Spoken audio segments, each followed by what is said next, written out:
자,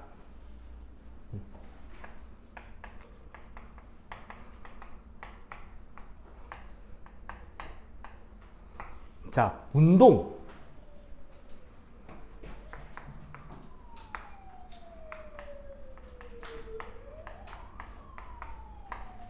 운동이라는 건 움직인다는 거잖아요. 움직였다는 거를 어떻게 할 수 있는데? 가장 근본으로 돌아가죠. 움직인다라는 게 뭐야? 위치가 바뀐다. 자, 위치가 바뀌는 거. 그죠? 아주 중요한 개념이 나왔습니다.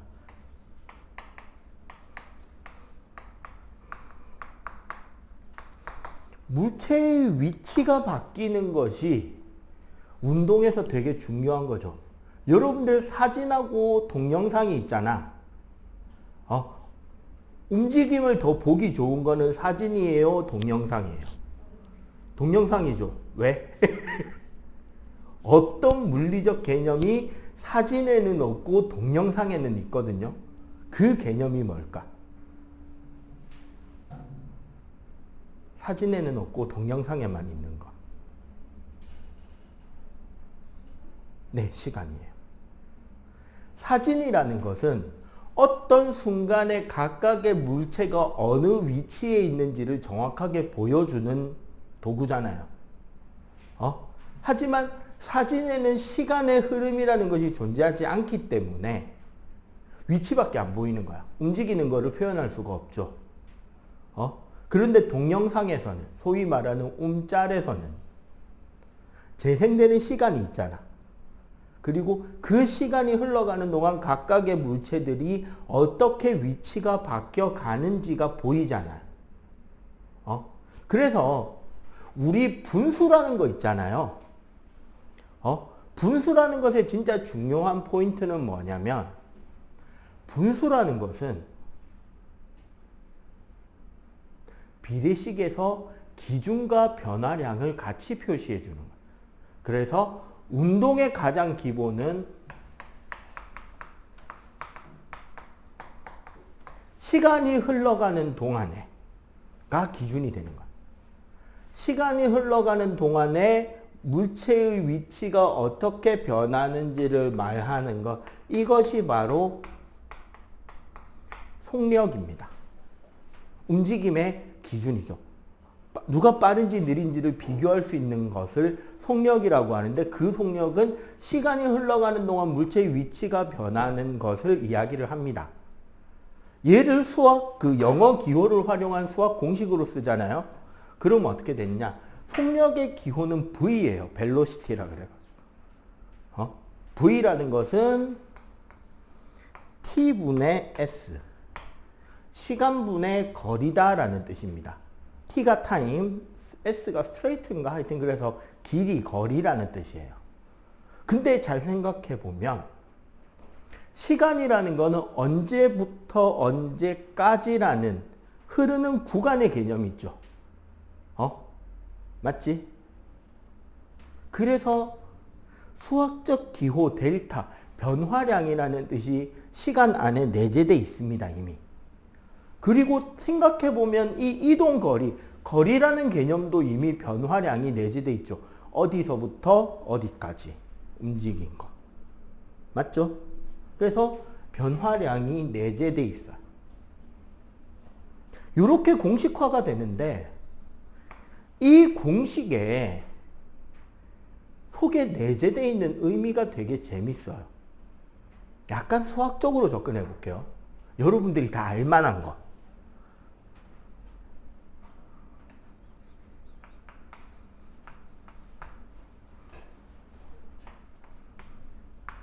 이거를 우리가 뭐라 그러죠? y는 ax 플러스 b. 뭐라 그러게? 2학년 수학에 나오지 않나 이거? 1차 함수의 기본형이라고 하죠. 이 1차 함수의 기본형에서 a를 뭐라 그래요? 기울기라 그러죠. 이 a는 우리가 기울기라고 하는데, 이 기울기 어떻게 구하게?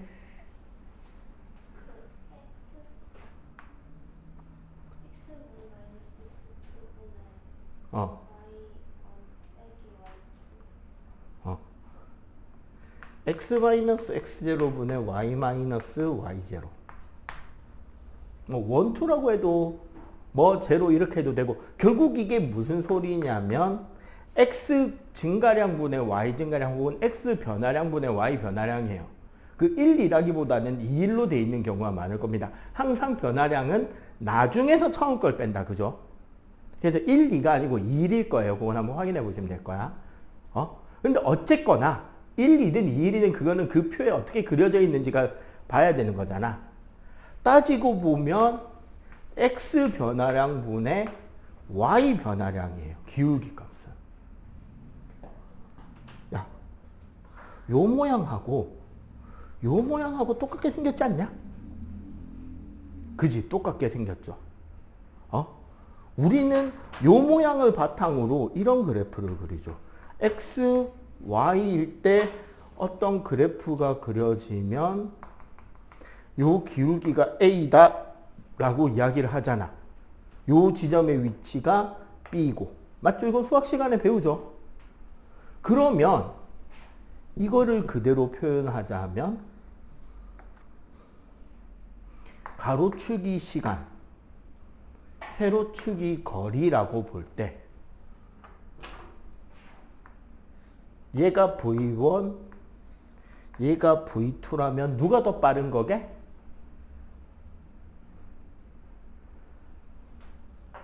봐봐. X, Y 기울기가 A였잖아. A 기울기였다며요. 맞지? 그럼 여기에 요 값이 V1, 요 값이 V2잖아. 맞죠? 그럼 A가 빠르다, B가 빠르다, 1이 빠르다, 2가 빠르다? 누가 기울기가 커요? 1이 더 크지? 그 말은 1이 더 빠르다는 소리야. 어떻게 볼 수 있냐? 봐봐. 같은 시간 동안 2가 간 거리보다 1이 간 거리가 더 많죠? 맞지? 아니면 같은 거리까지 1이 먼저 도착하고 2가 나중에 도착하잖아. 맞지? 즉 속력은 시간의 흐름분의 위치의 변화다라고 이야기하는 것 자체가 무슨 그래프에서 시간과 거리가 나오는 그래프에서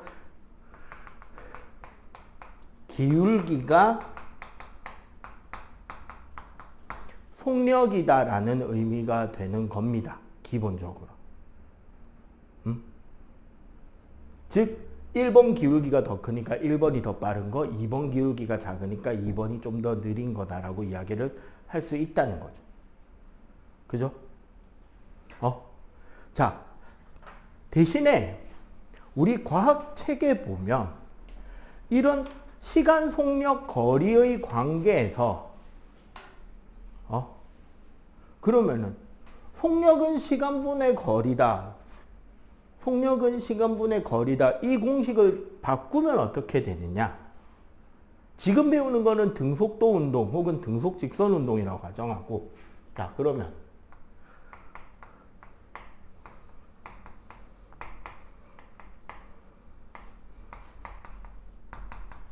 등속 직선 운동에서 하나하나를 한번 생각해 볼게요.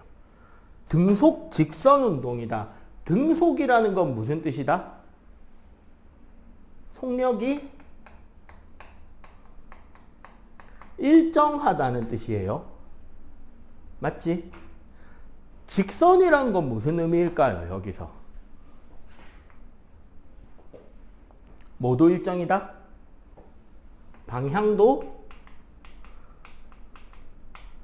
일정한 운동입니다. 속력도 안 변했고 방향도 안 변했으니까 이 물체는 지금 힘을 받고 있다, 안 받고 있다? 지난 시간하고 연결한다면 안 받고 있다가 맞겠죠. 자, 등속이라 그랬으니까 등속 직선 운동에서는 시간이 흐르는 동안 속력은 변한다, 변하지 않는다? 변하지 않겠죠. 맞지? 속력은 변하지 않아야 합니다. 근데 속력이 일정하게 이렇게 변할 때 만약에 요만큼의 시간을 생각한다면 이 사각형의 넓이는 무슨 뜻이 이게? 이 사각형의 넓이. 세로축이 뭐예요? V, 속력이죠. 가로축이 뭐? 델타 T, 시간이잖아. 그럼 이 사각형의 넓이는 뭐 곱하기 뭐예요? V 곱하기 델타 T, 속력 곱하기 시간이잖아. 뭐가 된다? 거리가 돼요. 맞지? 그러면 이 사각형 넓이가 거리라고 할 때 이런 생각을 한번 해봅시다. 거리라는 녀석은 시간에 정비례하네요. 맞지? 거리와 시간이 정비례 관계다.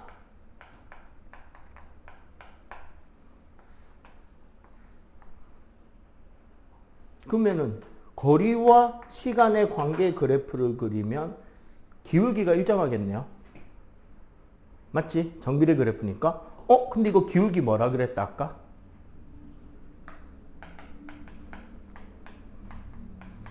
속력이었죠. 그러면 조금 더 나가서 만약 속력이 일정하지 않으면 그래프가 속력이 일정하지 않고 막 이렇게 들쭉날쭉하면 여러분들 집에서 학원 올 때 걸어온 친구도 있고 버스 타고 온 친구도 있고 택시 타고 온 친구도 있고 부모님 차 타고 온 친구도 있을 건데 그지? 빠르기가 일정했나요? 안 일정하죠. 빨랐다 느렸다 빨랐다 느렸다 하지. 그럴 때도 어떤 의미가 되느냐? 그 그래프의 밑넓이가 거리가 된다는 거야. 왜 거리가 되냐면 잘 보세요. 얘를 이렇게 일정한 시간 간격으로 잘라 볼게요.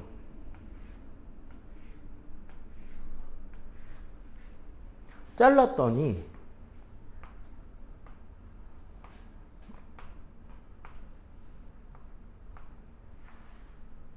요렇게 사각형 넓이의 합이 나오네.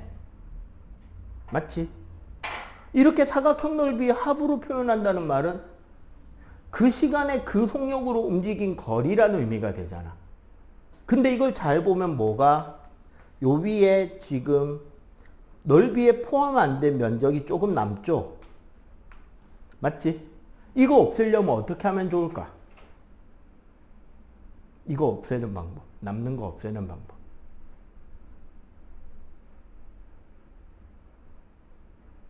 되게 촘촘하게 자르면 되죠. 아주 얇게. 요 시간 간격을 아주 촘촘하게.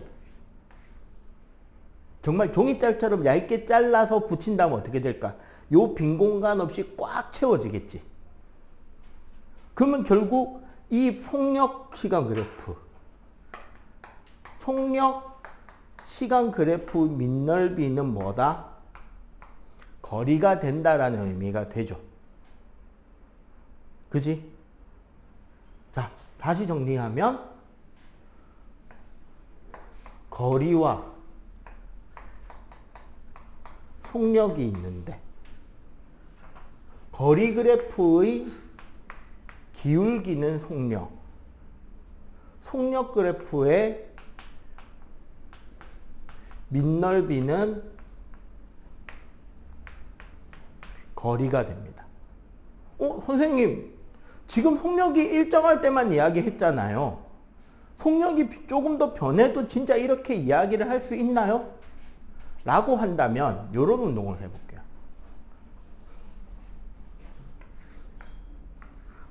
자, 살짝 심화로 이제 넘어갑니다. 자, 위치와 시간, 즉 거리와 시간이 나타나는 그래프예요. 원점으로부터의 거리와 시간. A라는 녀석은 이렇게 운동했고요. B라는 녀석은 이렇게 운동했습니다. 그러면 봐봐. 최종적으로 같은 시간 동안 같은 거리에 똑같이 도착했죠. 맞지? 그러면 A랑 B랑 평균 속력이라는 건 어떨까요? 여러분들 평균이라는 말 들어본 적 있죠? 많죠? 뜻이 뭔데? 평균의 뜻이.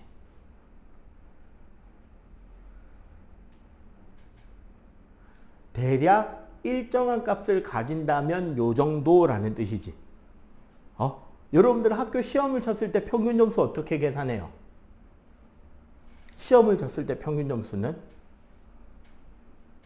자기가 받은 총점을 총 과목수로 나누죠. 그러면 뭐가 나와? 총점을 총 과목수로 나누면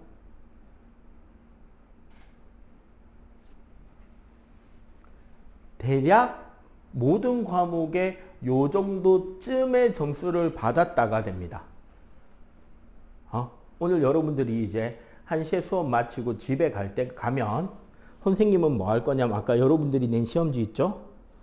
그거 검토해보고 내가 부분 점수 더 줄 수 있는 거 있는지 체크해보고 첨삭 체크를 한 뒤에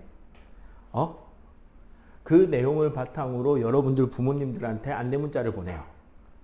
점심 먹으면서 보낼 겁니다. 그러고는 퇴근할 거예요. 오늘 뒤에 수업이 아마 없을 확률이 높아 보이니까 오늘까지는. 그때 뭘 보내냐면요.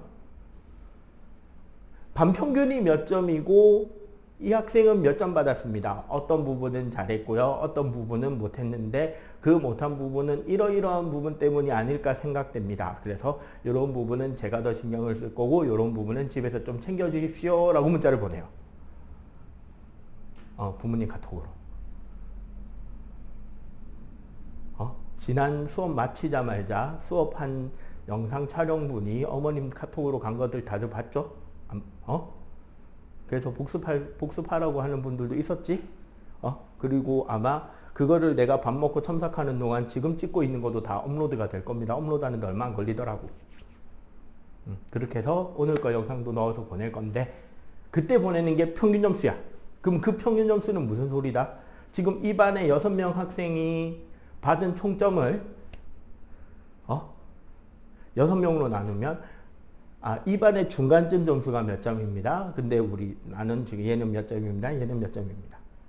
근데 원래 이 과목은 대체적으로 다른 반 같은 경우는 왜 이 반이 유독 더 잘하고 있는 거일 수도 있고 이 반이 좀 다른 반에 비해서 조금 점수가 낮은 거일 수도 있잖아. 선생님은 이 수업을 여러 번 했으니까. 그 내용들까지 포함해서 그렇게 해서 안내를 나가니까 집에서 열심히 공부해 오시면 돼요.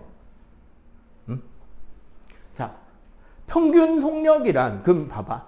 A든 B든 같은 시간에 같은 거리를 똑같은 데 와서 도착했죠.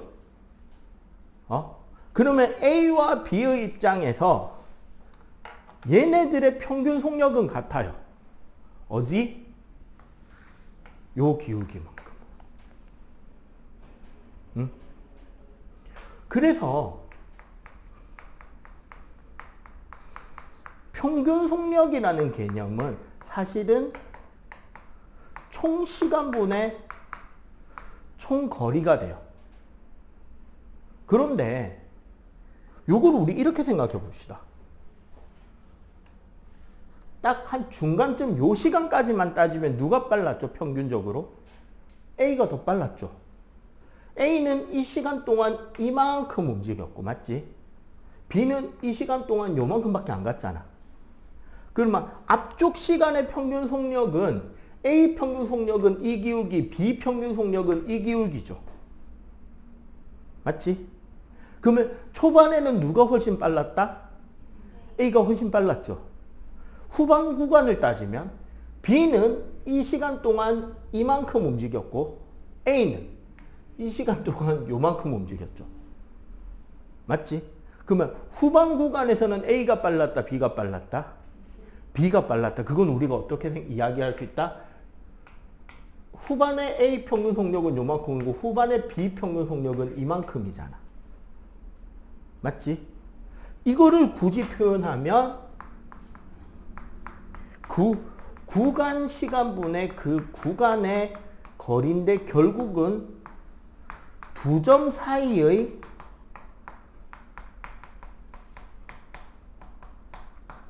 직선의 기울기가 되지. 시작점과 끝점을 이은 직선의 기울기가 시작점과 끝점을 이은 직선의 기울기가 평균 속력이라고. 그죠? 그래서 두 점을 이은 기울기가 거리 그래프의 거리 위치 그래프의 기울기가 속력이라고. 그지? 그러면 순간 속력이라는 건 우리 어떻게 구할 수 있을까요? 그래프 하나 더 그려서. 자, A 부분만은 똑같이 거리, 시간. 순간의 속력은 어떻게 구할까요? 순간이라는 뜻이 뭐죠? 편하게 말해. 어차피 여러분들 목소리 녹음 안 돼요. 영상 봐서 알잖아요. 여러분들 막 대답하는 목소리 영상에 나오디? 거의 안 나오잖아요. 어차피 이 마이크는 여기밖에 안 들려요. 순간이라는 것의 뜻은 한자로 쓰면 그게 내가 알기로 내가 잘못 알고 있는 거일 수도 있습니다. 입술 순자의 사이가 한자일 거예요. 순간, 입술하고 입술 사이 어떻게 딱 붙어 있다는 소리죠? 순간이라는 거 그만큼 짧은 시간을 말하는 거잖아. 그럼 우리는 이런 생각을 할 수 있죠. 여기 2초인 순간과 여기 예를 들어 5초인 순간, 이 두 순간의 빠르기를 비교하려면 자, 2초인 순간은 우리가 어떻게 생각하면 되느냐? 2초를 기준으로 하는 아주 짧은 시간을 만드는 거야. 어떻게? 1.999999999999999초부터 2.000000001초까지의 평균 속력을 구하면 돼요. 그럼 2초인 순간이 되겠지. 그것도 부족하다면 어떻게 하면 돼? 소수점을 더 내리면 되죠. 1.99999999999999999999999999999999999999999999999999999999999999999999999999999999999999999999999999999999999999999999999999999999999999999999999999999999999999999999999999999999999999999999999999999999999 맞죠? 그 두 점을 잇는 평균 속력을 구하면 2초인 순간의 속력이 되겠죠? 그래프에서 점이 몇 개로 보일까요? 과연? 1.99999999999초를 찾으려면 이 2초인 순간 왼쪽에서 한없이 오른쪽으로 가까워져야 되죠. 2.000000001초면은 오른쪽에서 한없이 가까워져야 되지. 이렇게 따지면 사실은 두 점이 아니라 몇 점이 된다? 점이 하나로 보일 거 아니야. 그러면 그 평균 속력은 두 점 사이의 직선 기울기가 아니라 몇 점을 지나는 직선의 기울기가 된다? 한 점을 지나는 직선이 되겠죠. 근데 얘는 교차하나요? 중등 수학 2학년에 나오냐 3학년에 나오냐? 원과 직선의 위치 관계. 두 점에서 만나는 것을 교차한다 그러죠. 혹은 한 점에서도 안 만나는 걸 만나지 않는다라고 하죠. 한 점에서 만나는 걸 뭐라 그러게 혹시 기억하는 사람? 원과 직선이 한 점에서 만날 때 그 선은 무슨 선이라고 하고 그 점은 무슨 점이라고 하죠?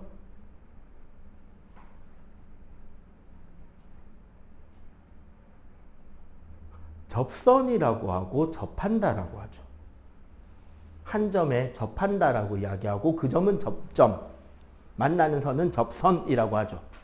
그럼 사실 2초인 순간의 빠르기를 구하면 2초인 점을 지나는 접선의 기울기가 그려지는 거예요. 5초인 순간의 빠르기는 5초인 점을 지나는 접선의 기울기를 그리게 되는 거예요. 그러면 이 그래프의 접선의 기울기를 그려본다면 어떻게 돼? 기울기가 점점 줄고 있죠. 그러면 이 운동은 빨라지는 운동이다, 느려지는 운동이다?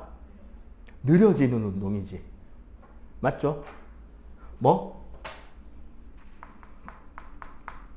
순간 속력은 그 시점에 접하는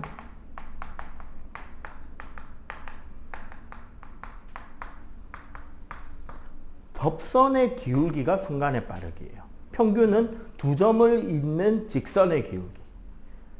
근데 사실 수학 선행을 조금 진짜 열심히 하고 있는 친구면 여기서 눈치를 채줘. 지금 방금 우리가 배운 두 가지는 미적분이에요.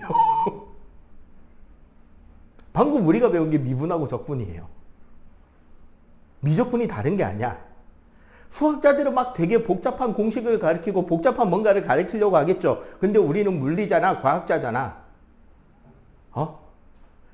미분이라는 건 그래프에 접하는 접선의 기울기가 어떻게 변하는지를 식으로 표현하는 거예요.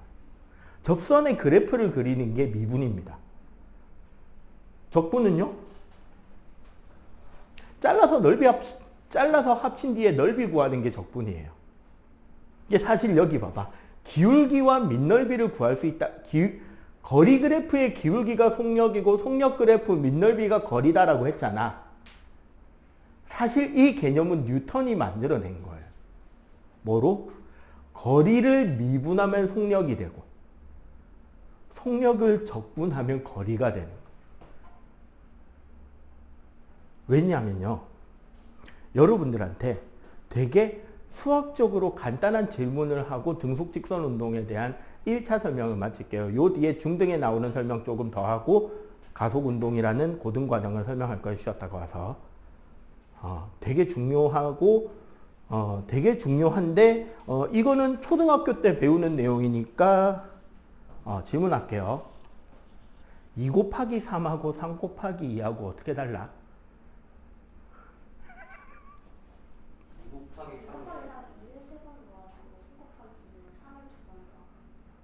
정확한 답입니다. 제가 요구하는 답이에요. 어떻게 뭐라 대답하려고 그랬어? 2 곱하기 3은 2가 3개 있는 거 3 곱하기 3이 2개. 저게 맞아요. 되게 중요한 겁니다. 왜냐면요. 자, 등속직선 운동을 총정리를 하는 입장에서 카메라를 살짝 돌려서 저쪽 공간을 좀 써볼게요. 우리가 봐봐. 정리합니다. 속력이라는 개념. 속력이라는 개념은요.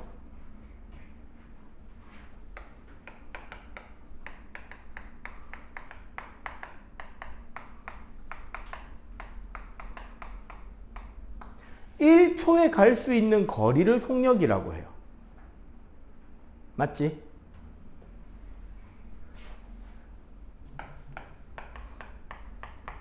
그거를 곱하기 시간으로 한다는 소리는 이 속력을 t회 혹은 t초만큼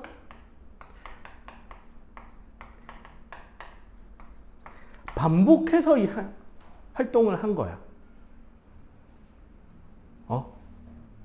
그게 곱하기의 뜻이잖아요. 반복해서 누적해서 더하는 게 곱하기예요. 그럼 봐봐. 4m/s로 3초 동안 운동을 했다. 라면 처음에 1초에 4m 가는 운동을 했죠. 맞지? 얘를 몇 번 반복한다? 똑같이. 그 다음 1초에도 4m. 그 다음 1초에도 4m를 운동한 거야. 그래서 총 움직인 거리가 몇 미터가 된다?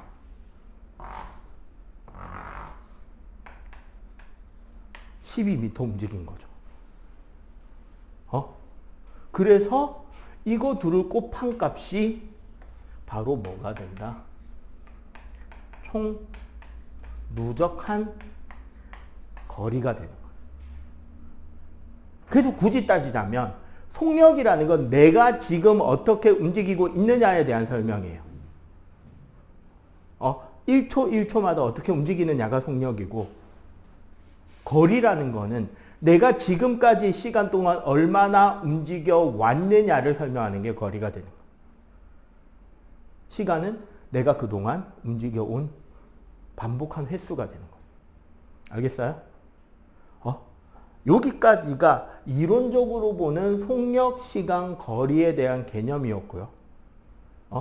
요거를 우리 중등에서 다루는 도구, 시간 기록계에서는 어떻게 보는지, 그리고 속력의 단위 변환하는 방법, 이런 것들 잠깐 쉬었다 와서 계속 연결해서 공부하도록 할게요.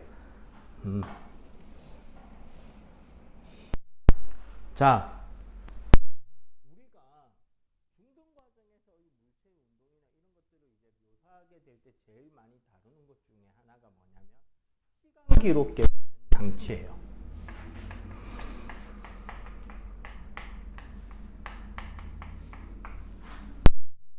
시간 기록계라는 장치는 뭐냐면 종이에다가 점을 찍는 기계 장치입니다. 앞에 수레에 그 실험용 수레에다가 종이 테이프, 우리가 꾹 누르면 종이에 원래 내재되어 있는 잉크가 밖으로 드러나면서 점이 찍히는 종이 테이프가 있거든요. 그걸 수레에 매달아고 수레를 탁 치면 수레가 돌돌돌돌 굴러가겠지. 그러면 수레에 딸린 종이 테이프가 쭉 끌려올 거 아니야. 이 끌려오는 종이 테이프에 세로로 점을 찍어주는 기계예요. 다다다다다다다. 요즘에 학교에서 이 장치로 실험을 거의 안 하는 이유는 딱 하나입니다. 너무 시끄러워요. 왜냐하면 얘가 점을 얼마나 빨리 찍냐면 1초에 60번을 찍어요. 드르륵 찍어버립니다. 그러니까 그 떨리는 소리가 엄청나게 시끄럽단 말이야. 그렇게 해서 시간 기록계를 보면 요런 종이 테이프에 점이 요렇게 다다다다다닥 점이 찍혀서 나와요. 근데 자, 이 시간 기록계 문제를 보면 되게 중요한 포인트가 있는데 바로 뭐냐면 1초에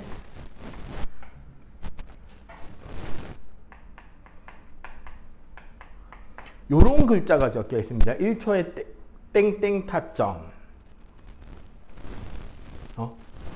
이거 무슨 소리다? 1초에 예를 들어 60 타점이다. 이게 무슨 소리냐면 한 칸 사이에 60분의 1초가 흘렀다. 여기서 중요한 건 점 개수가 아닙니다. 칸이에요. 점하고 점하고 사이입니다. 한 칸에 60분의 1초 따라서 6칸이 0.1초가 되는 거죠. 60타점이면. 50타점이면 어떻게 될까요? 1초에 50타점을 찍는다? 시험 문제는 딱 셋 중에 하나 나요. 30타점, 50타점, 60타점으로 나와요. 그럼 만약에 50타점이면 한 칸이 50분의 1초죠. 그러면 5칸이 0.1초 되겠지? 1초에 30타점을 찍으면 한 칸은 30분의 1초라서 3칸이 0.1초가 되죠. 왜 0.1초를 자꾸 찾을까요? 그게 여러분들 계산이 편하잖아. 10배 곱하면 되니까. 그죠? 그러면 이 시간 기록계가 A고 또 다른 같은 시간 기록계 운동을 했는데 요런 운동이 하나 찍혔습니다.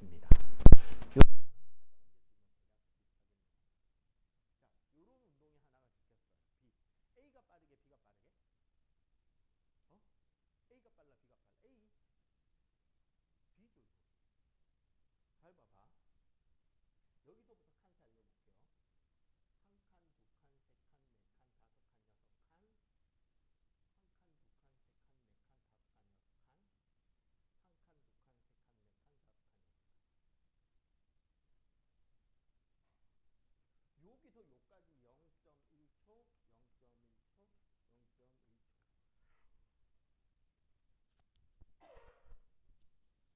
이따가 놀랄라. 그럼 봐봐.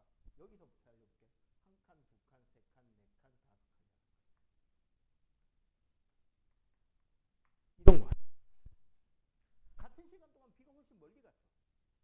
왜냐? 기계 장치가 점 찍는 속력은 똑같단 말이야.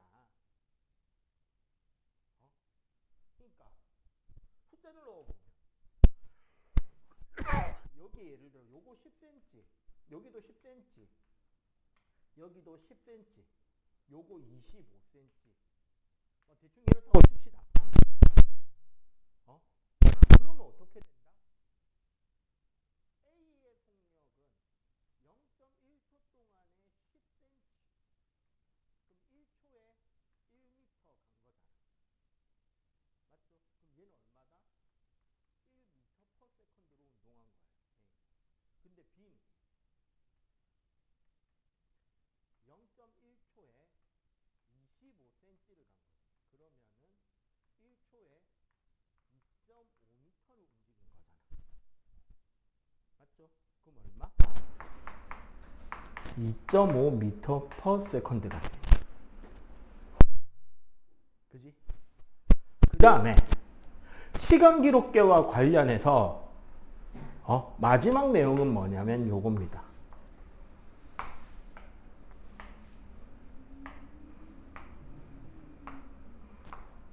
요렇게 점이 찍힌 어떤 운동이 있다고 치자. 근데 여기서 제일 중요한 건 뭐냐면 시간 기록계 방향이 요쪽이다. 이건 무슨 소리냐면 점을 찍을 때 있잖아요. 제일 먼저 찍힌 점이 어느 쪽인지를 파악해야 되는 거야. 다시 한번. 제일 먼저 찍힌 점이 어느 쪽인지를 파악하는 것이 중요하다는데 잘 보세요. 종이 테이프 갖다 놓고 보여드릴게요. 여기서 점 찍는 기계는 계속 한 자리를 찍고 있지. 종이가 이렇게 움직이는 거야. 자, 요쪽으로 움직였는데 얘가 제일 먼저 찍힌 점. 그지? 그러면 이 운동을 봅시다. 요쪽으로 움직였으니까 얘가 제일 먼저 찍힌 점이잖아. 그죠? 그럼 얘는 시간이 지날수록 점 간격이 길어져요, 짧아져요? 점점 짧아지지. 그럼 얘는 빨라지는 운동이다, 느려지는 운동이다? 그렇지, 얘는 느려지는 운동이 되겠죠. 그럼 비슷한, 선생님이 분명히 지난 시간에 탐구과정 하나 냈는데 아무도 대답을 안 하네. 비슷한 걸로 많이 실험을 한다고 생각해 봅시다. 여러분들 요런 나뭇가지에 줄을 달아놓고 여기에 물통을 매달아 놓은 뒤에 물통에 구멍을 내면 물이 똑똑똑똑 떨어지겠지. 이 물통이 떨어지는 거를 땅에서 만약에 그래프로 그린다고 할 때 물통을 이렇게 쭉 들어서 얘가 이렇게 왔다 갔다 진자 운동하면서 물이 떨어진다면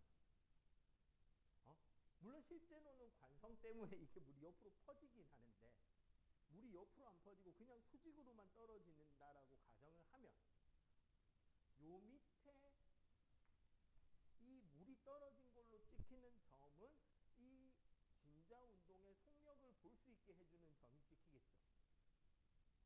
말도 안 되는 가설이죠. 물이 일단 수직으로만 떨어져야 되니까. 그렇다면 여기에 점이 어떻게 찍힌다? 양쪽 끝에는 점 간격이 좁고, 그지? 요 가운데서는 점 간격이 넓게 찍히겠지.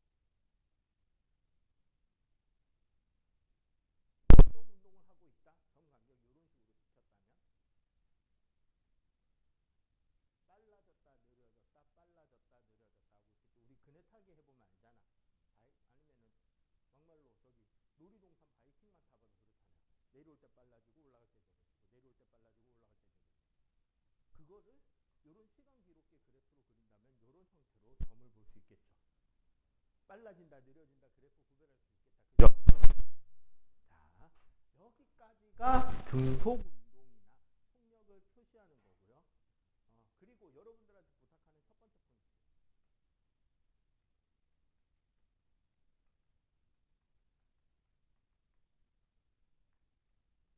물리를 공부할 때 써야 되는 단위는 정해져 있습니다.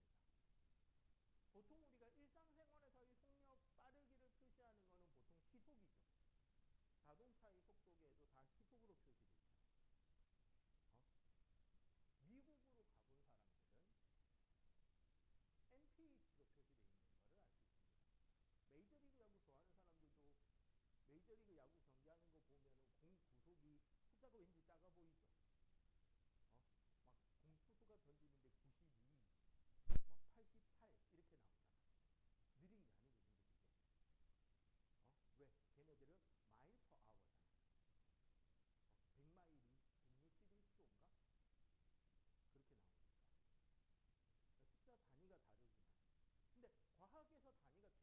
중요한 게요. 미국에서는 미국이나 영국은 마일 단위를 쓰고 나머지 유럽은 미터 단위를 써요. 그 원래 과학에서는 미터 단위를 써야 돼요. 근데 미국 애들은 유독 마일 단위를 써요. 이것 때문에 미국하고 유럽 쪽에서 같이 달 연구를 위해서 로켓을 달에다가 쏜 적이 있어요. 그럼 어떻게 해야 되느냐면 로켓가 달에 착륙할 때 역추진한 엔진을 켜가지고 천천히 내리면은 착륙이 되겠지. 그죠? 거리 단위가 달라가고 타이밍을 놓쳤어. 너무 늦게 엔진을 켠 거야. 그럼 어떻게 될까? 슝! 펑! 단위가 헷갈리면 큰 문제가 돼. 그러면 과학에서는 어떤 단위를 써야 되느냐? 길이는 무조건 미터고 시간은 무조건 초입니다. 아무리 먼 거리도 미터로만 써야 돼. 예를 들어 우리가 느낄 만한 제일 먼 거리가 뭐가 있을까? 지구에서 태양까지 거리 1억 5천만 킬로미터. 1.5 곱하기 10의 11승 미터. 킬로미터도 미터 단위로 바꾸고 숫자 동그라미 너무 많으니까 10의 거듭제곱으로 표현한 거예요. 그렇게 미터로 다 바꾸는 빛의 속력 초속 30만 킬로미터 3 곱하기 10의 8승 미터 퍼 세컨드 다 미터 퍼 세컨드로 원래 써야 돼요. 그러면 우리는 어떻게 해야 된다? 단위를 바꿀 줄 알아야 돼.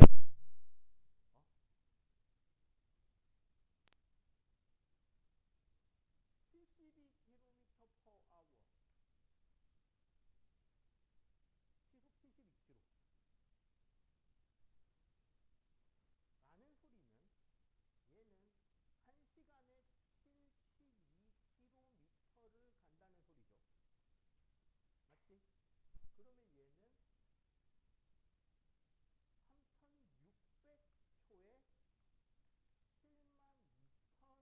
72,000m를 가는 운동이네. 그지? 동그라미 2개씩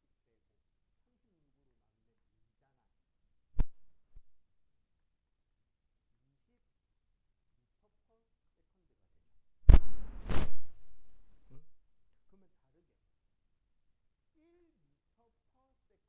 되죠. 응? 그러면 다르게 1m per second는 1초에 1m를 갈 수 있는 거죠. 1초를 1시간으로 만들려면 얼마를 곱해야 되죠? 방금 위에도 나왔지만 3600을 곱하면 되죠. 1 곱하기 3600 그러면 위에도 역시 같은 숫자를 곱해야 등식이 성립되잖아. 여기는 세컨드, 여기는 그러면 1시간에 3.6km.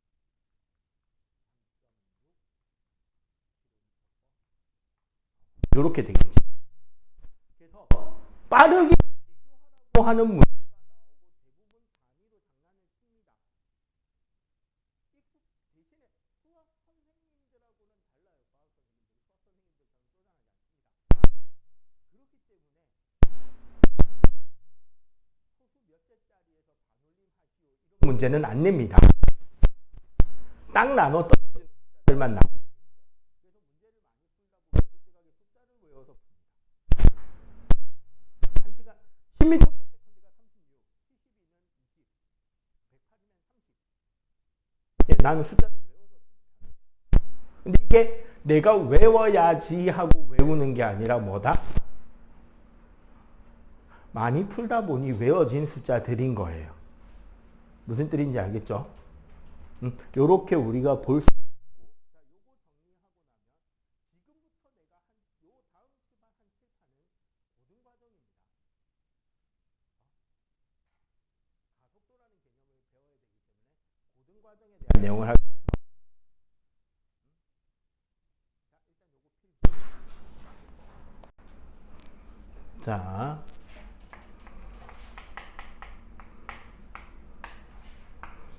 가속도 A acceleration이라는 뜻에서 A를 씁니다. 가속도의 정의는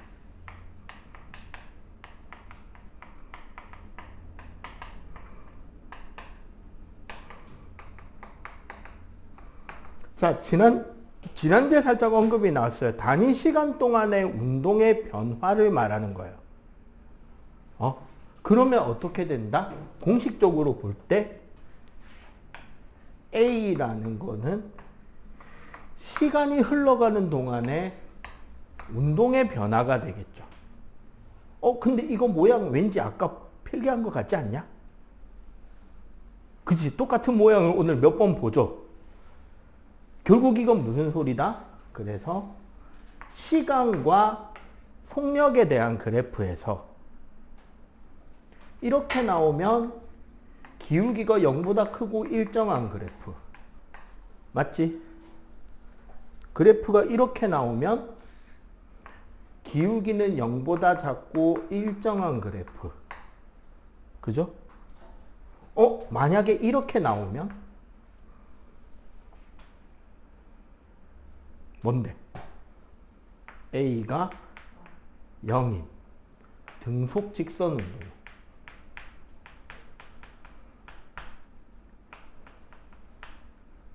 등속 직선 운동이 됩니다. 사실 지금 배우는 공식에서 A에 0을 넣으면 등속 직선 운동 공식, 아까 우리가 배운 속력은 시간분의 거리 공식으로 밖에 안 나온다는 소리예요. 그리고 이 경우 두 가지에 대해서 우리는 가속도 직선 운동이라고 하는 가장 기본적인 개념부터 배우도록 할게요. 그러면 어떻게 할 거냐? 요 공식을 좀 풀어볼 겁니다. 이 공식을 풀고 그 푼 공식을 그래프로 만들고 정리하는 과정에서 가속 운동의 공식들이 나오게 돼요.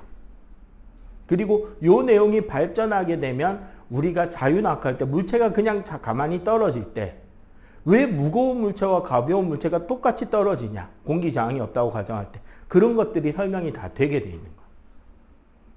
그래서 요 공식을 좀 가져와 볼게요.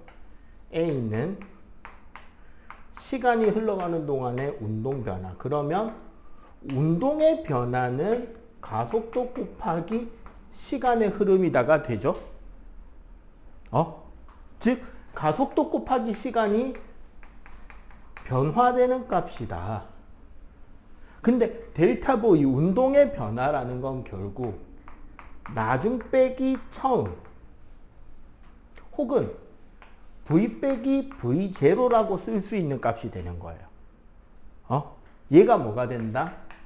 A 곱하기 델타 T 혹은 V-V0는 A 델타 T가 되겠다. 그지? 여기서 우리가 구하고 싶은 건 V란 말이야. 나중의 속도. 어떻게 된다? V는 V0 더하기 A 델타 T가 되겠죠. 이게 우리가 오늘 배워야 될 첫 번째 공식입니다.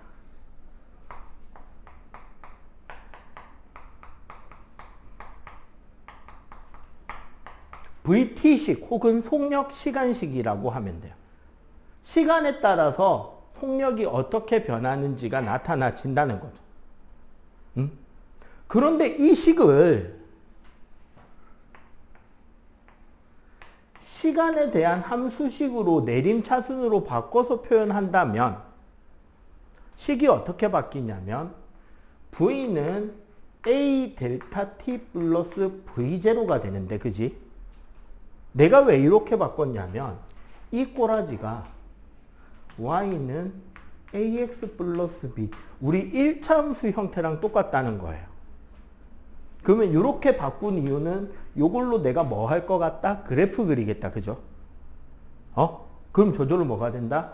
처음 속력은 Y절편 A는 기울기 델타 T는 시간축 V는 속력축 Y축 시간은 X축 V는 Y축 A는 기울기 V0는 Y절편 똑같다. 그지?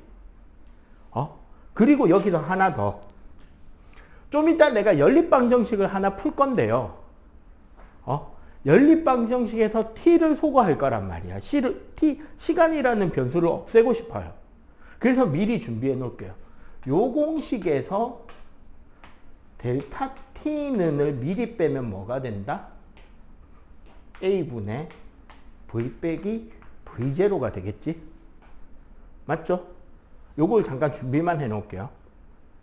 자, 요렇게 됐고, 그러면은 우리는 이제 뭐 하자? 요걸로 그래프를 그려봅시다. 괜히 마이너스면 귀찮을 수도 있으니까, a도 0보다 크다고 칠게요. 점점 빨라지는. 그걸 기본으로 보고 응용으로 반대를 보면 되니까.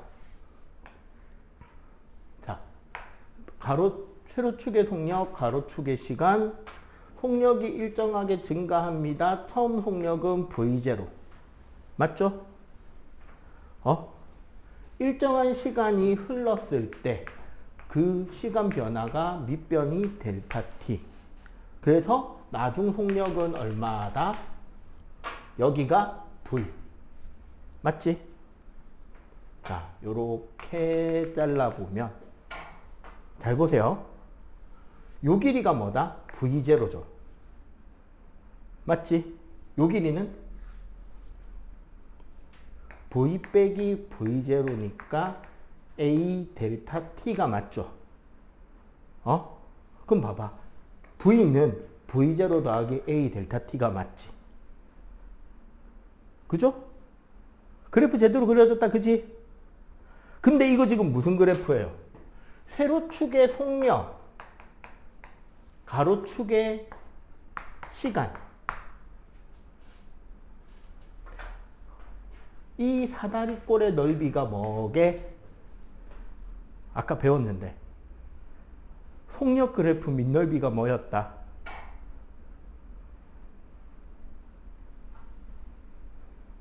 딱 한 그렇지, 거리죠. 아까 15분 전에 배웠잖아. 속력 그래프 밑넓이는 이거 우리 거리랬잖아요. 그래서 거리를 구해봅시다. S는 자, 밑에 사각형 넓이 뭐 곱하기 뭐? V0 곱하기 델타 T죠. 자, 위에 삼각형 넓이 어떻게 구할래요? 밑변 델타 T, 높이 A 델타 T, 삼각형이니까 나누기 2죠. 맞지? 그럼 뭐가 된다? 2분의 1 A 델타 T의 제곱이 되죠. 맞지? 두 번째 외울 공식이 생겨났습니다. 요거를 2번 거시공식. 원래는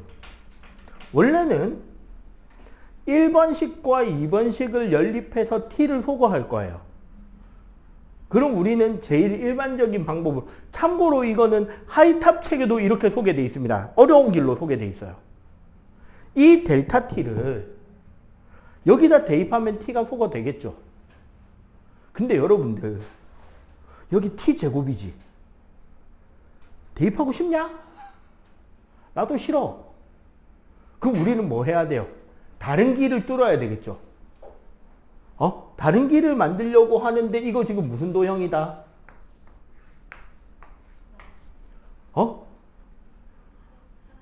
사다리꼴이죠. 사다리꼴 넓이 어떻게 구해?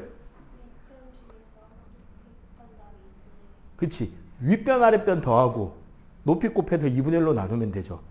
그러면 S는 자, 밑변 V, 윗변 V0 곱하기 높이 나누기 2 됐지? 이 식에다가 얘 대입하는 거는 괜찮겠죠? 맞지? 제곱 아니니까 할만하잖아. 대입해 볼게요. 2분의 V 플러스 V0 곱하기 A분의 V 마이너스 V0가 된다. 그죠? 선생님은 분모 되게 싫어하는 사람이거든요. 내가 분필을 잡고 지금 여러분들 같은 학생들을 가르치기 시작한 게 대충 20년이 넘었어요. 중간에 쉬었던 적도 있으니까 실제로 수업한 연차만 거의 19년, 20년이 됩니다. 애들이 꼭 실수해서 틀리는 건 분모 놓고 계산하다가 틀려요. 응? 그래서 나도 분모를 싫어해요. 그러니까 우리 뭐 하자? 분모를 없애야 되겠지. 다 넘길게요. 2AS는 자, 뭐가 보여요? 수학 공부. 그치, 합차 공식. 더하기 빼기. 맞죠? 그럼 뭐가 남는다? V제곱 빼기 V0 제곱이라는 아주 훌륭한 공식이 하나 남죠. 3번. 거속 공식. 속력과 거리에 대한 공식이 남았죠. 그리고 선생님 보면 공식 몇 개 외우게 시킨다 했어? 4개를 했지. 하나 남았죠. 자, 마지막 하나는 어디서 나오냐? 여기서 나옵니다. 여기서 있잖아요. 델타 T분의 S. 총시간분의 거리잖아. 그럼 얘는 무슨 뜻이에요? 평균 속력이네. 총시간분의 총거리니까. 이거 평균 속력이잖아. 뭐가 남았다? 2분의 V 플러스 V0가 남았죠. 요거. 평균 속도식. 요 부분이 뜻하는 게 뭐냐면 평균 속력이라는 거는 여기서 나타난다는 거예요. 요 둘의 중점. 요 거리랑 요 거리가 같은 곳에서.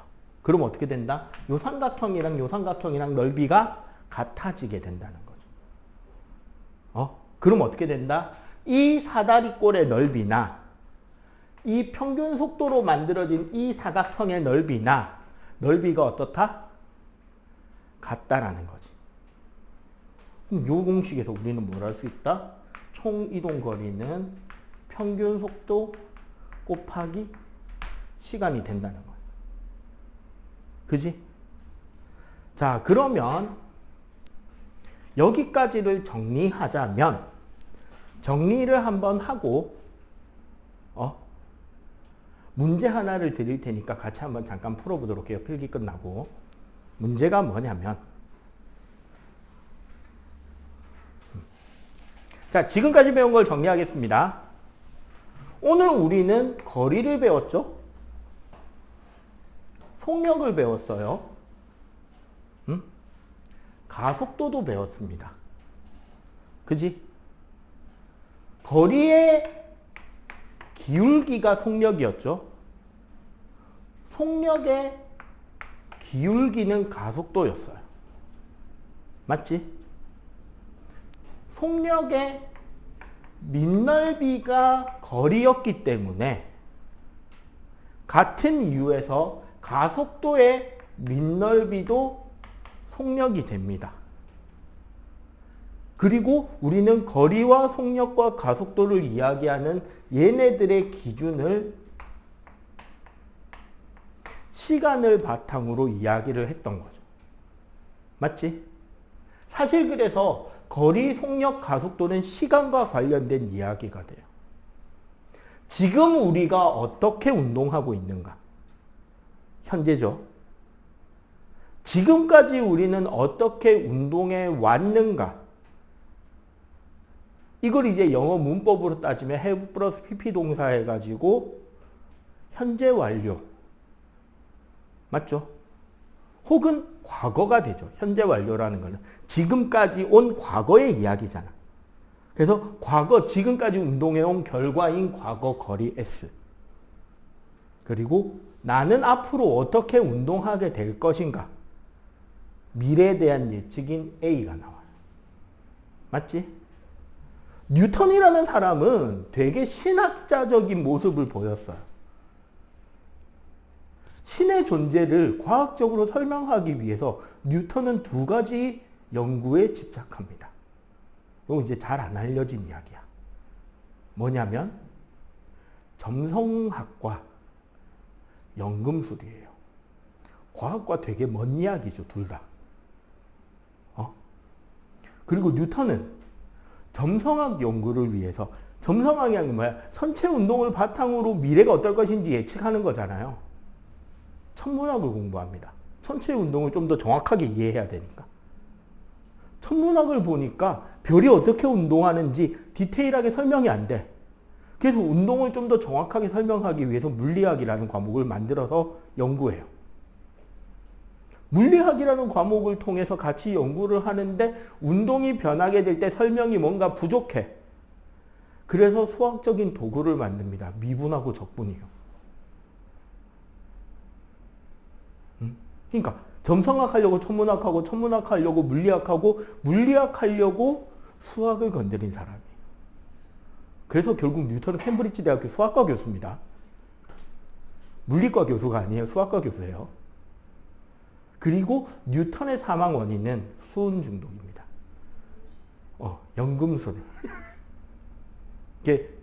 이 부분이 덜 알려진 이유는 하나. 뉴턴은 죽기 3일 전에 자신의 모든 연금술 재료를 자기 집 저택 마당에다가 잔뜩 쌓아놓고 불질러서 없애버려요. 지금까지 내가 해온 이런 연구들은 내가 하나님께로 나아가는데 단 한 걸음의 도움도 되지 않았다라고 하면서 확 태워버려요. 연금술사로서의 뉴턴의 흔적이 되게 많이 안 남는데 그럼에도 불구하고 뉴턴은 연금술이나 그런 연구를 하는 걸 바탕으로 유리라던가 거울이라던가 이런 거를 만드는 기술이 워낙에 좋아서 망원경도 만들죠. 직접. 거울을 자기가 직접 깎았다라고 그래요. 그 구면을 만들기 위해서 오목거울을.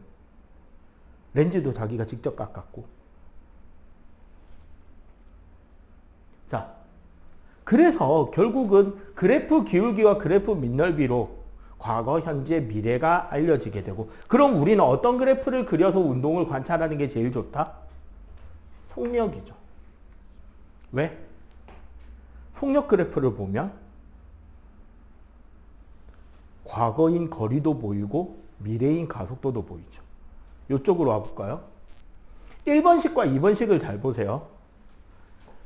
V0, 지금 내가 어떻게 움직이는지, 처음 어떻게 움직이는지를 알고 A, 내가 앞으로 어떻게 움직여 갈지에 대해서, 이게 만약에 기독교적인 관점이면 절대자인 신이 나를 어떻게 이끌어갈지에 대한 계획을 알면, 지금의 내 모습과 신의 계획을 알면 T초라는 미래에 T초가 될 수도 있고 T1이 될 수도 있고 T년이 될 수도 있죠. 미래의 순간에 무엇을 하고 있을지, 지금을 알고 미래를 알면 미래의 순간에 어디에 있을지가 결정이 난다는 거지. 이 전형적인 기독교에서 가르치는 형태예요. 미래 예정. 그 당시, 뉴턴 당시에 유럽은 기독교 시대였으니까. 르네상스라고 할지라도. 그죠? 자, 그러면 오늘 되게 다양한 형태로 공식들도 배웠는데, 한번 털었네. 문제 하나를 내고 문제를 푸는 거를 한번 비교해 드릴게요. 아마 풀 수 있을 겁니다. 30m/s로 달리던 차가 있어요.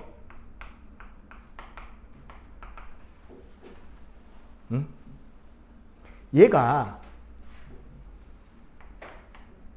급정거를 시도해서 4초 후에 차가 완전히 정지했습니다. 저 앞에 사고 난 걸 봤나 봐. 30m/s면 시속 108km에 되게 빠르죠. 근데 저 앞에 사고 난 걸 보고 브레이크를 끼익 밟았어요. 그래서 만약에 속력은 일정하게 감소했다고 할 때, 속력이 일정하게 느려졌다고 할 때,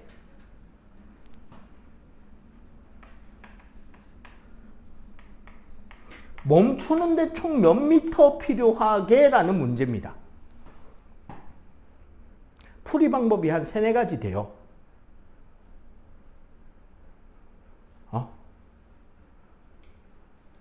보여드릴게요. 어떤 다양한 방법들이 있는지. 자, 속력이 일정하게 감소했다라고 하니까 등가속도 문제겠죠. 맞지? 등가속도 문제라는 거는 이런 공식들로 풀라는 소리가 되는 거야. 그런데 그러면 이제 여러분들이 해야 되는 일, 문제를 풀 때 반드시 해줘야 될 일이 있습니다. 문제 표시를 해주셔야 돼요. 시험지가 너무 깨끗해도 안 되고,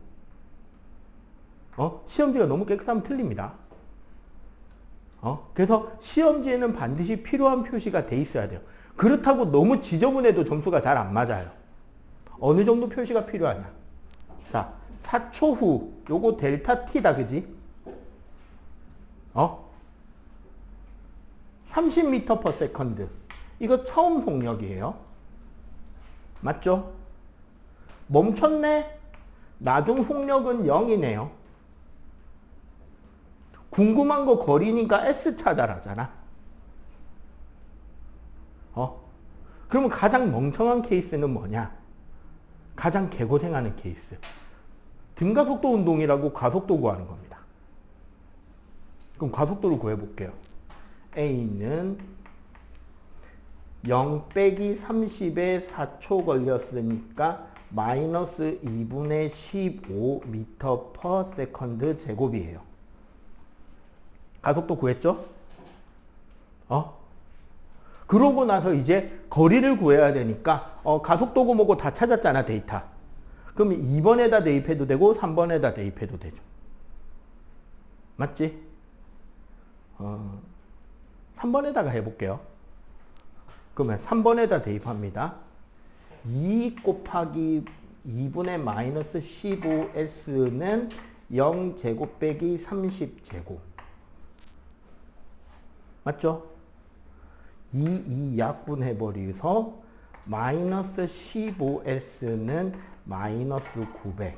따라서 s는 60m다. 되게 잘 푼 것 같은데 사실 이거 한참 돌아온 겁니다. 그럼 조금 더 좋은 방법을 소개해 볼게요.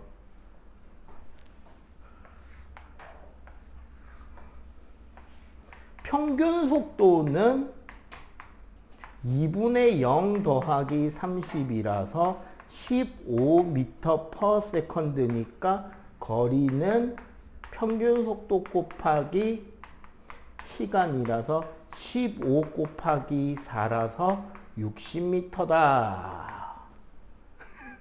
훨씬 짧아졌죠, 풀이가?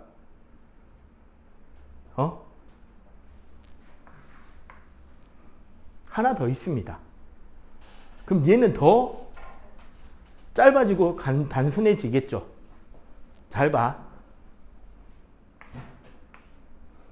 속력과 시간에 대한 그래프를 그릴 거예요. 속력이 일정하게 줄었다며. 처음 속력 얼마? 30이죠. 몇 초 만에 멈췄다? 4초 만에 멈췄죠. 이 삼각형 넓이가 뭐다? 거리네? 넓이 얼마? 60m. 이렇게 풀어도 돼요. 그럼 이거 옆에 걸로 풀어볼까? 평균 속도가 15니까 15 곱하기 4 사각형도 60m. 알겠어요? 굳이 너무 공식에 집착할 필요는 없습니다. 근데 이런 걸 가르쳐주면 문제가 조금은 생겨요. 뭐가 생기느냐?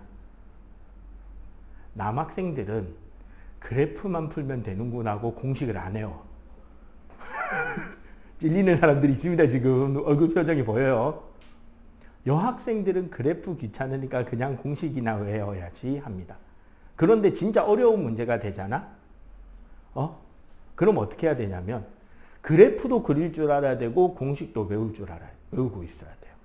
그러니까 양쪽이 다 해야 가장 쉬운 길로 문제를 풀 수 있습니다. 그러니까 조금은 연습을 해야 되는 부분이긴 해요. 근데 급할 거 없어요.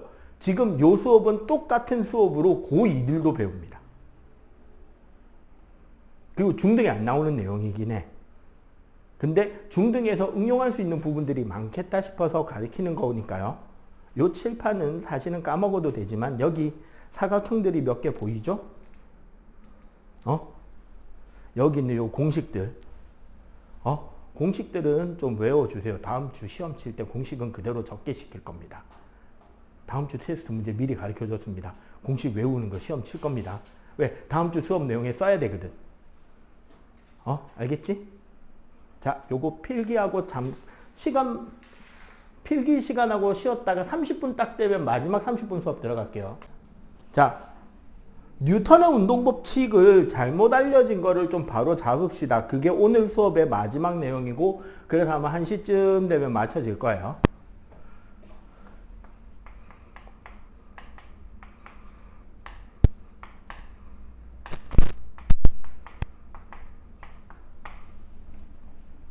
뉴턴의 운동 법칙이란 물체의 힘이 가해질 때 혹은 가해지지 않을 때 그 물체는 어떤 운동을 하게 되는지를 정리해 놓은 건데, 보통 우리는 1법칙을 관성, 2법칙을 가속도, 3법칙을 작용과 반작용이라고 합니다.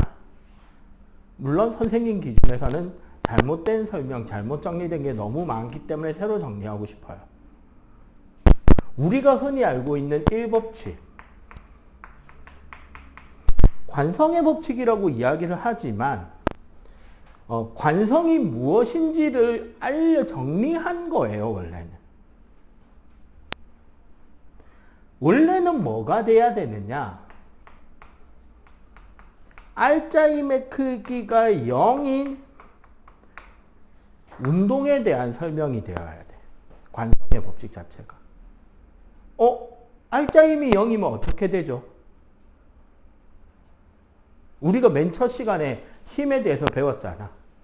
물체의 힘이 가해지면 운동 상태가 변한다고 했죠. 그 운동 상태라는 게 오늘 우리는 속도라는 개념을 알게 됐고, 운동 상태가 변한다라는 말은 가속도가 생긴다라고 했다. 이 법칙을 가속도의 법칙이라면서 F는 ma다라는 이야기를 하는데, 사실 여기가 제일 심하게 틀린 거야. F는 ma라는 이 식을 쓰는 게 여기가 아니고요. 이렇게 써도 되는 게 아니에요. 원래는 뉴턴의 운동 법칙 자체가 가속도를 정의하는 겁니다. 아까 우리가 운동의 입장에서는 시간당 운동의 변화가 가속도다라고 이야기했잖아요. 그게 아니라 이 가속도의 크기라는 거는 질량이 받는 힘이다. A는 N분의 F다라는 개념에서 들어가야 돼. 그럼 봐봐. 운동의 변화는 질량당 받는 힘인데 힘이 0이야. 그러면 저절로 어떻게 되죠? 알짜임이 0이니까 저절로 가속도도 0이 되는 거지. 맞죠? 가속도가 0인 거 아까 우리 배웠지 않나? 수업할 때 잠깐 지나갔죠? 가속도가 0인 운동이면 운동이 바뀌지 않아야 되잖아. 그래서 가속도가 0인 운동의 그래프를 한번 보자고. 시간과 속력에 대한 그래프를 그리면 이렇게 나오죠. 무슨 운동? 등속 직선. 언제? 처음 속력이 0이 아닐 때. 맞지? 그 말은 뭐다? 그래프가 하나 더 있다는 소리죠. 어디에? 여기. 뭐? 정지. 언제? 처음 속력이 0일 때.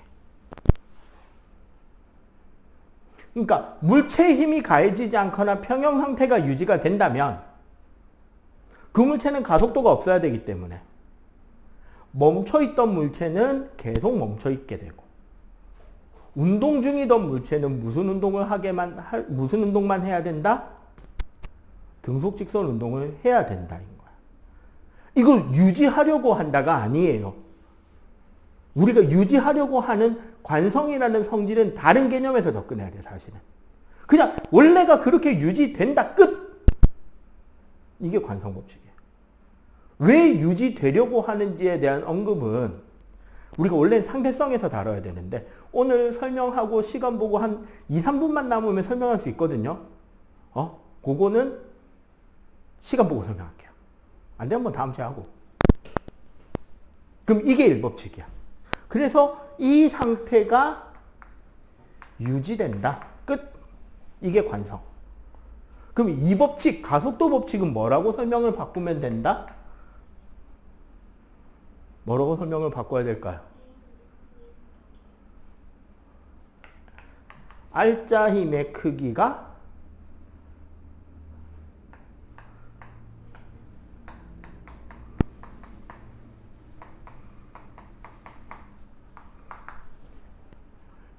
힘이 0이라서 유지되는 운동을 관성.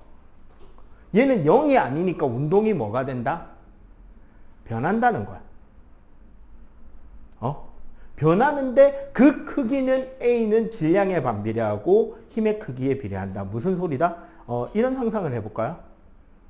여기 이제 마침 남학생 친구 둘이가 있고 선생님이 있으니까 우리 갈릴레이가 그 관성이라는 것을 이야기할 때 했다는 사고 실험에 대해서 우리도 한번 해봅시다. 교통사고를 내는 게 아니고 머릿속으로 생각하는 거예요. 저기 영화의 전당 광장 널찍하고 좋잖아. 평평하고. 머릿속으로 상상하는 거예요. 거기 우리가 이제 실험하러 갔습니다. 준비물은 여기 가는 길에 홈플러스에서 카트 2개만 훔쳐갈게요. 넓은 광장에 홈플러스 카트 2개가 있어. 자, 한 개는 선생님이 타고 한 개는 하준이가 탑니다. 그리고 똑같은 힘으로 기울이가 밀 거예요. 누구 카트가 더 빠를까? 그렇지. 왜? 그렇지. 가벼우니까. 가벼우니까 속도가 잘 붙겠죠. 쌤 거는. 무거우니까 속도가 잘 안 붙겠지. 대신에 멈추려고 할 때도 어떻다? 내가 멈추기가 쉬울까? 하준이 카트가 멈추기 쉬울까? 아니죠. 하준이 카트가 쉽죠. 가벼운 차니까 멈추게 하기도 쉬운 거야. 선생님 야구 좋아한다 그랬잖아요. 내가 10년 동안 야구하면서 2루에 도루하다 죽은 적이 딱 한 번 있어요. 왜 죽었냐면 몸무게가 너무 많이 나와서 2루 베이스에 못 멈췄어.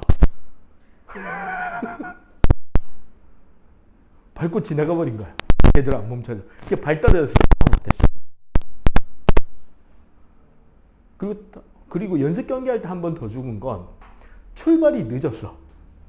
땅이 좀 미끄러우니까 무거우니까 속도가 빨리 안 붙은 거야. 그래서 2루 가서 죽었어요. 그러니까 여러분들 요 앞에 신호등에 차 있는 거 봐봐. 신호등에 차가 딱 멈추고 출발하면 보통 승용차는 오토바이가 제일 먼저 튀어나가죠. 왜? 가벼우니까. 트럭은 왜 빨리 못 가죠? 무거우니까. 잘 생각. 버스에는 있는데 기차에는 없는 게 있어요. 뭐게? 승용차와 버스에는 있는데 기차에는 없는 거. 아니 브레이크 있어요. 야 기차에 브레이크 없으면 어떻게 멈춰? 안 멈춰? 어떻게 멈춰? 안전벨트가 없죠. 그지? 왜 안전벨트가 없을까 기차에? KTX에도 안전벨트 없거든? 왜 없을까? 무거워서 안전벨트가 필요한 만큼 속도 변화가 안 돼요. 여러분들 자동차에서 급정 가면 몸 휘청하잖아. 근데 기차는 차가 무거워서 그렇게 휘청할 만큼 안 멈춰져. 그게 법칙이죠. 그럼 여기에 대해서 우리는 뭘 이야기를 할 거냐? 이 법칙에서는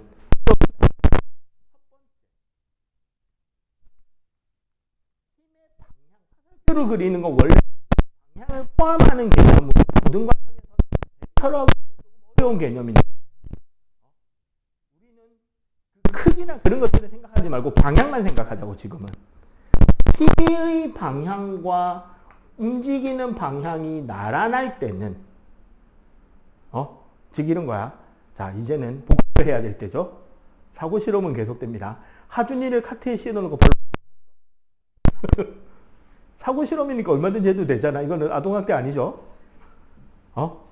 카트가 발로 찬 순간부터 마찰이 없다고 가정하면 이제 일정한 속력으로 쭉 굴러가겠지. 자 상상이니까 뭐든지 가능하죠.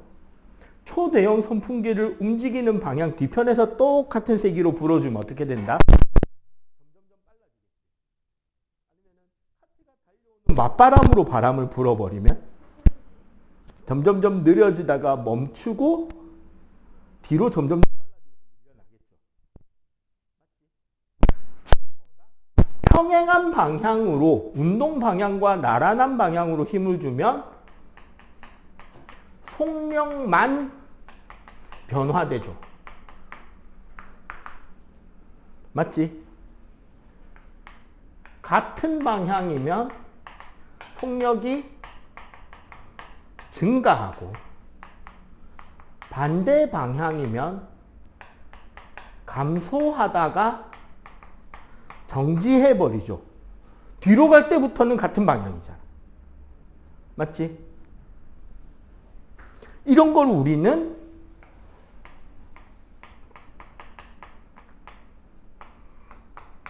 힘의 크기가 일정하다면 우리는 등 가속도 직선 운동이라고 해서 방금 우리가 고등과정 배운 그 운동이 되는 거야. 속력이 증가하거나 속력이 감소하거나. 그지? 두 번째, 힘이 가리키는 방향과 물체가 운동하는 방향이 이번에는 수직의 경우는 무슨 운동, 뭐가 바뀔까요? 나는 앞으로 가고 싶은데 어떻게 움직이게?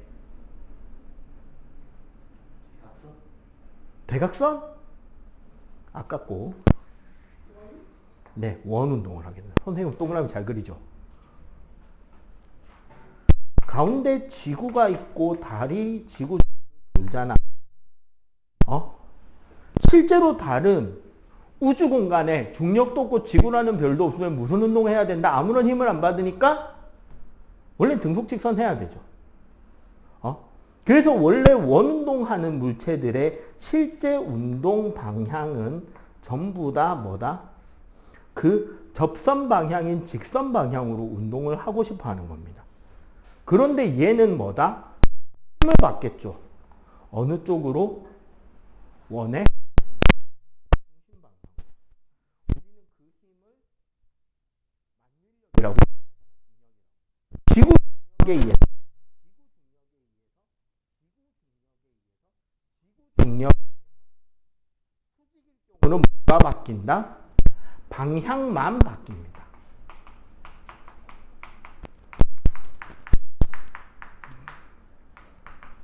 이렇게 수직 상태를 유지하는 방향만 변화.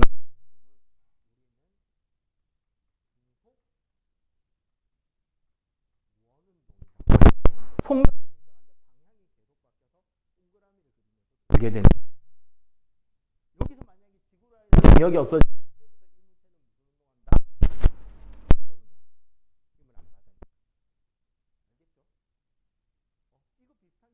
사실 우산 비묻은 우산 물 털겠다고 장난으로 옆으로 돌리면 물이 밖으로 휘어져 나가 아니면 직선으로 나가죠. 접선이 직선으로만 나갑니다. 이렇게 물이 밖으로 휘어질 것 같죠. 실제로 돌려보면 직선으로 튕겨요. 왜냐하면 원래 운동 방향이 접선 방향. 세 번째.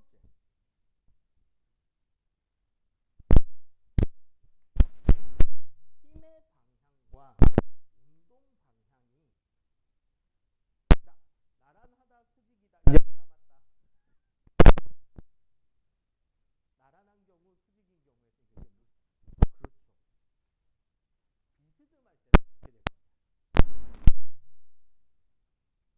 사실 이거를 위해서 우리가 힘의 분해를 했어요.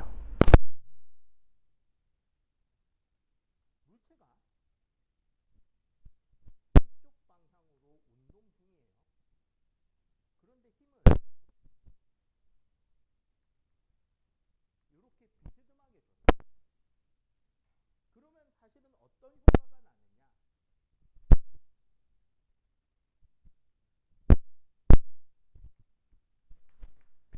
방향으로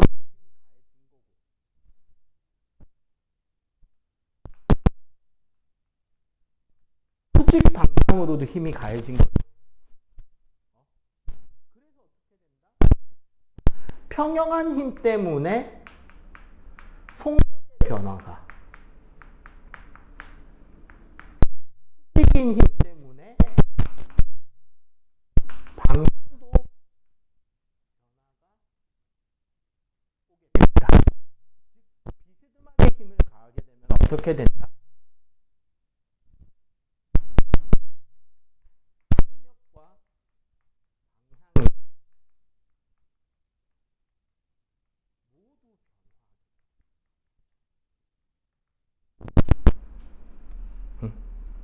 가장 대표적인 케이스가 포물선 운동. 우리가 물체를 던지면 이렇게 날아가잖아. 근데 이 포물선 운동은 좀 특이한 케이스인 게요.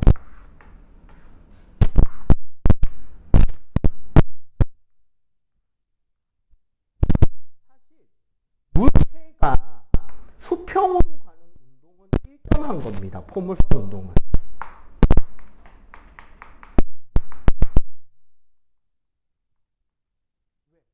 물체가 포물선으로 그리면서 날아갈 때 무슨 힘만 받죠? 손에서 떨어진 뒤에는 중력만 받잖아. 그럼 사실 운동 방향은 접선인데 힘의 방향은 연직 하방으로만 힘을 받는단 말이야. 일정한. 그러니까 이 공의 운동을 설명하자면 어떤 운동이 되느냐? 올라가는 거는 느려져요. 왜? 힘이랑 반대쪽이니까. 내려오는 거는 빨라집니다. 힘이랑 같으니까. 근데 수평으로는 힘이 생겨 안 생겨? 없잖아요. 날아가는 동안. 공기 저항이 없다면 없잖아. 수평 방향의 힘은. 그러니까 포물선을 깨끗하게 그려요. 실제 공의 움직임은 공기 저항이 생기지. 그러면 수평으로 어떻게 된다? 조금씩 느려지겠지. 그래서 날아가는 궤적이 약간 이렇게 더 일찍 떨어지겠죠. 이렇게. 하지만 원래 방향은 접선 방향이기 때문에 매 순간순간 방향과 빠르기가 같이 변합니다. 이해가 돼요? 이거 비슷한 거 또 하나 더 이야기하자면 진자 물체가 여기 매달려 있을 경우 밑으로 중력과 줄의 장력이 합해져서 그런데 물체 위치를 다양하게 그려보면 위치별로 힘의 크기와 방향이 매 순간 바뀌죠. 대신에 어떤 균일성은 나타난다? 안쪽으로 힘이 들어요. 진자 운동을 하면. 그러니까 여기서 내려올 때는 빨라지겠죠. 올라갈 때는 느려지겠지. 다시 내려올 때는 빨라지고 올라갈 때는 느려지겠죠. 하지만 방향과 속력이 매 순간 어떻게 된다? 계속 바뀌겠죠. 됐죠? 자, 1법칙과 2법칙이 이렇게 정리가 돼야 되고 사실 가장 비슷한 게 3법칙인데 지금부터 여러분들은 헷갈리는 일이 생길 겁니다. 반드시. 이거 안 헷갈리면 진짜 제가 고맙습니다. 근데 헷갈릴 거예요. 헷갈릴 수밖에 없을 거예요. 왜 그러냐? 작용을 할게요.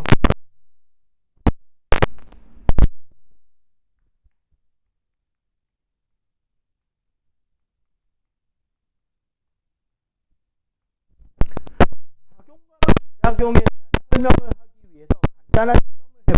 카메라에는 안 나올 겁니다. 자, 재윤아, 선생님 팔을 당겨. 시작.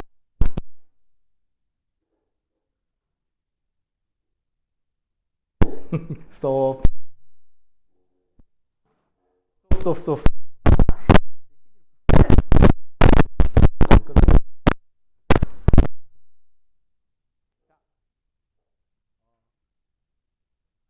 지난주에 실험하는 걸 보고 지난 시간에 실험하는 걸 보고 도전 욕구가 생긴 거죠.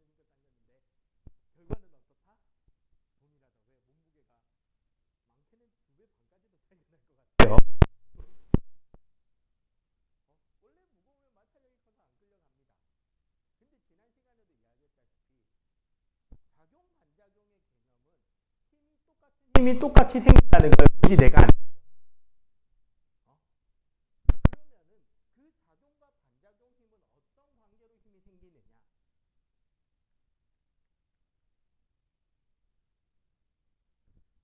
작용하는 힘의 크기와 반작용인 힘의 크기는 반드시 같고요.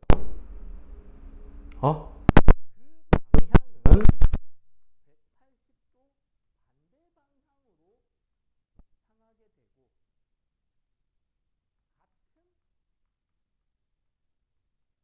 같은 작용선을 가지게 됩니다.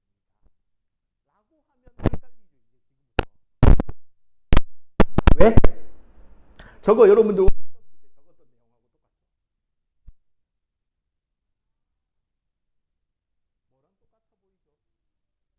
합력이 0일 때와 똑같아 보이죠? 근데 봐봐. 작용 반작용이 만약에 합력이 0이라면 안 끌려와야 되잖아. 근데 끌려왔잖아. 왜 이런 일이 생기는지 대부분 헷갈려요. 실제로 선생님이 가르쳐본 고등학생들도 헷갈려요. 이걸 제대로 알기 전에는 고등학생들도 헷갈려요. 무슨 차이가 있을까? 참고로 알짜임이 0인 경우를 그림으로 그리잖아요. 얘는 한 물체에 F1이랑 F2가 가해지는 거예요.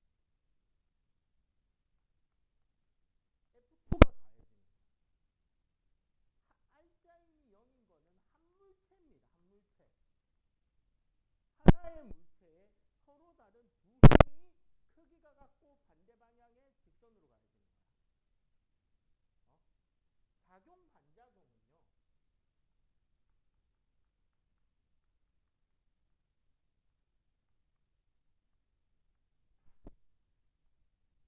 얘가 A, 얘가 B라고 합시다. A가 B를 미는 힘이 B에 작용되고 있잖아요. 그럼 반작용은 어디서 생기냐? B가 A를 미는 힘은 A에 걸려. 물체가 다르잖아.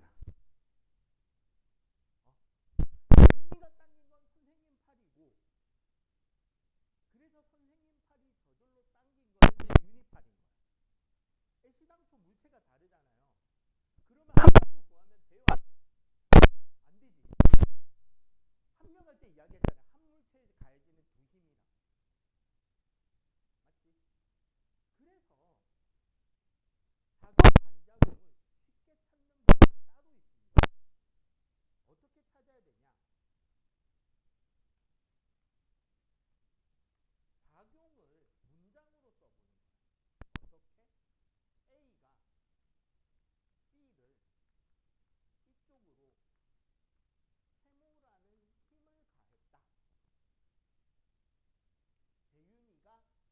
맞지?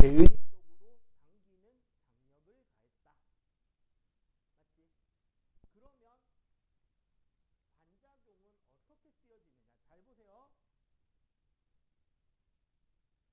B도 A를 반대쪽으로, 선생님 팔도 재윤이를 선생님 쪽으로. 대신에 제일 중요한 건 요 힘이나 반드시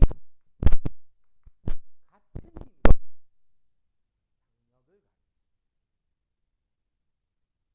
장력을 아까 평형은 힘의 종류가 달라도 되거든. 작용 반작용은 반드시 같은 힘이 생겨요. 자, 이거를 여러분들이 얼마나 잘 이해했는지 오늘 수업의 총정리판을 보겠습니다. 요거 하나가 오늘 수업 거의 총정리판이에요. 내가 말하는 힘의 반작용 찾기. 응? 여기 그림이 될 것 같아서 조금만 당겨볼게요. 카메라를 아예 이까지 당겨와서 봅시다. 자, 내가 말하는 힘 반작용 찾기예요. 지구가 있고요. 지구 위에 테이블이 있고요.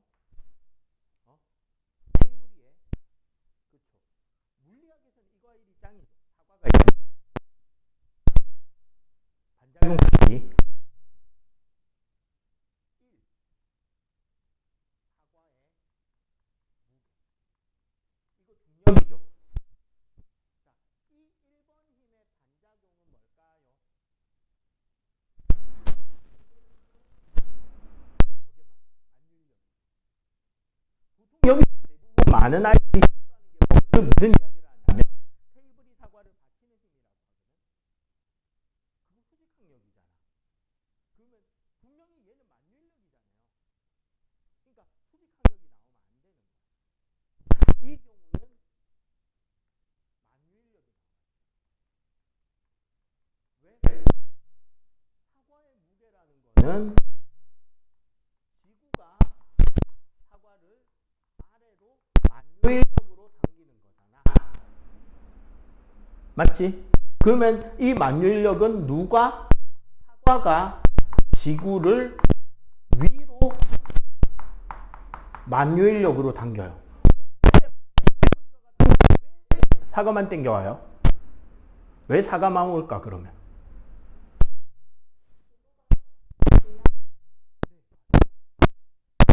봐봐.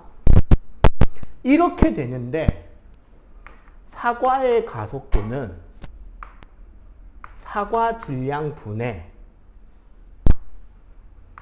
사과가 가하고 있는 무게죠. 그럼 뭐가 나온다?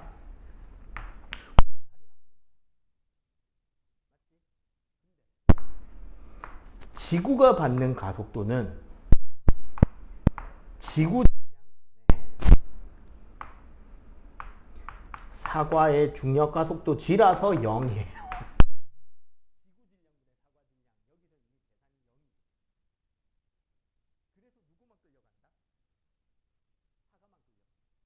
사고 하는 거 맞아요.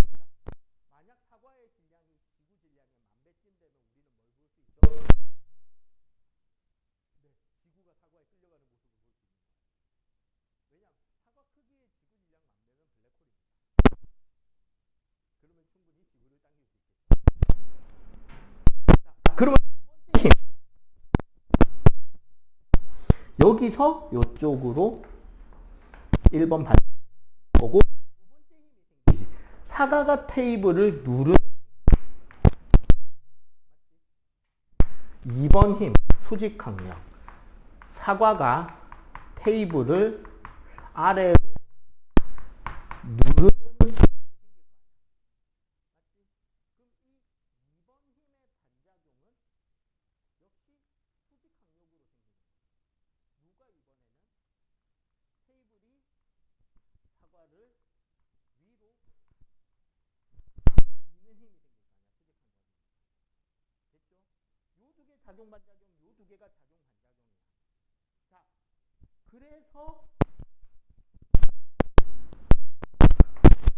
사과의 입장만 보면 밑으로 중력이 가해지고 있죠. 위로 수직 강력의 반작용이 가해지고 있죠. 이 둘이 R자의 크기가 얼마니까? 0인 거야. R자임이 0이니까 여기로 와야 돼. 어떻게? R자임이 0이니까 사과는 원래 멈춰 있었으니까 테이블 위에 계속 뭐하고 있게 된다? 정지해. 알겠어요? 작용 반작용하고 평형하고 작용 반작용은 물체가 2개, 평형은 물체가 1개. 기억을 잘 해주셔야 되겠습니다. 알겠죠? 여기까지가 뉴턴의 운동법칙 잘못 알려진 거 새로 정리한 거. 조금 시간이 오버되는데 어차피 오늘 내용이 좀 많아서 이런 거고 다음 주에 많이 안 늦게 좀 신경 써서 와주시고요. 요거 정리가 좀 많아서 긴